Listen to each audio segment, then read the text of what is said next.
All right, everybody. It doesn't look like we're going to get through all five sections in 25 minutes, but you are going to get a lot of really good information in an hour. So, seems like a win for you. Let's go through some counseling modalities.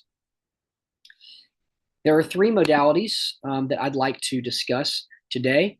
The first is individual counseling, the second is group counseling, and the third is family counseling, which also includes couples counseling. So, we're going to go through each of these, discuss some distinctives of each, and maybe some of the different populations that each one serves. Individual counseling involves one counselor providing services to one individual. So this is probably the modality that sort of pops into your mind when you think about counseling. This is a pretty flexible, adaptable approach to counseling. It can be used all the way from childhood into late adulthood. There are many different approaches to individual counseling, ranging from cognitive therapy to narrative therapy, even to psychoanalysis or psychodynamic therapy. So there are all kinds of different applications of individual counseling. Some strengths of individual counseling include that a counselor's attention can be devoted to one client, so they can provide very specific treatment. Their treatment planning can be very direct and detailed for that one client. Really, the services can be customized to that one person that they're seeing. The other benefit of this model is that there are a variety of proven treatment models for a variety of issues within individual counseling. The research support for a variety of different presenting issues is very strong, very strong for individual counseling. So you kind of have more research proven methods to choose from. Some weaknesses. It's more expensive. Oftentimes, individual counseling just isn't affordable for clients, especially if they don't have insurance compared to some other models of treatment. And then another weakness is that it's less inherently promoting of psychosocial development. Oftentimes, the issues that people are facing, the presenting problems that people are facing, have a strong social component. Some other modalities, like the one we're about to discuss, really do an excellent job of making the promotion of social development an inherent part of the counseling process. This can be a strength of individual counseling if the counselor knows what they're doing and helps their client to create good goals for psychosocial development, but it's not inherently bound up within counseling in the way that it is in some other models. Group counseling would be a model that inherently promotes psychosocial development. So group counseling pretty evidently would involve one counselor or maybe even two counselors seeing a group of clients together. So group counseling also is pretty flexible. It can serve a variety of client populations, a variety of different presenting issues. Typically, one group will address one issue, but there are actually several submodalities underneath group counseling. One is task or work groups. These are groups in which individuals promote psychosocial development by accomplishing different tasks or goals together. A second is a psychoeducation group. You'll remember that we talked about preventative counseling as an emphasis or a distinctive of the counseling field.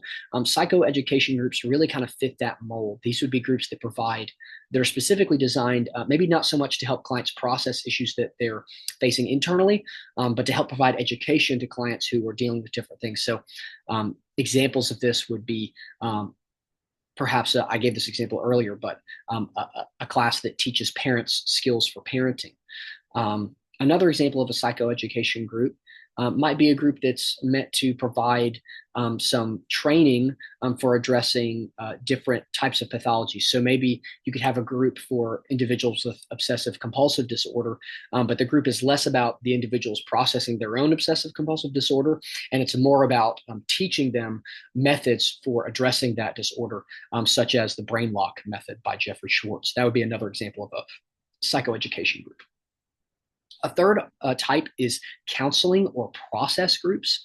So these are groups that are focused on helping individuals who've been through difficult experiences have a place to talk about those experiences.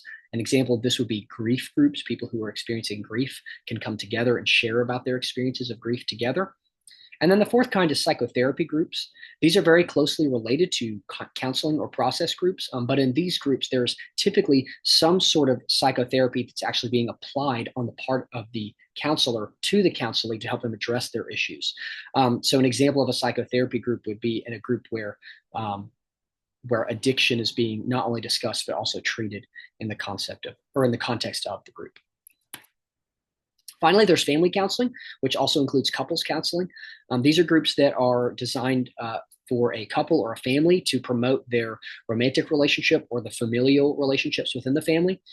These approaches are almost always systems oriented, meaning these approaches help the family or the couple to understand not only their own relationship to each other, but also the ways that different systems that they exist in impact their relationship. So maybe discussing the way that their work life and their integration in their work structure impacts their relationship. Maybe their connection to their religious community, maybe their connection even within something like their political community, something like that. So systems oriented approach is often used for families, and here there's very often, or I would say really even always, some kind of emphasis on communication and conflict management skills. So not only helping clients to process, but also teaching clients the skills necessary for effective communication together. And in the context of family and couples counseling, this is referring specifically to when these couples or these families are all in the room together. So if you had a family coming in, but each person was being seen individually, that would be an individual modality to treat the family. Family counseling or couples counseling would be when everyone's actually in the room. There are some other, not necessarily modalities, but sort of types of treatment that'd be important for you to know about. One example would be inpatient services. So this would be when an individual actually turns themselves into some sort of inpatient facility like a hospital where they stay on site for the course of their treatment. Another example would be partial hospitalization. This would be where a client is maybe in this inpatient setting for maybe a day or two, and then they're out kind of back in their normal life and then back into the hospital again. So this is somewhere in between inpatient and outpatient. And then there are also residential services for clients who may need it, clients who may be dealing with some sort of pathology that keeps them from getting out, such as agoraphobia might receive residential services. But this would also be for clients who can't get out of their homes, such as elderly individuals on hospice care. I've enjoyed this discussion of different modalities with you, and I'm looking forward to our fourth session on treatment.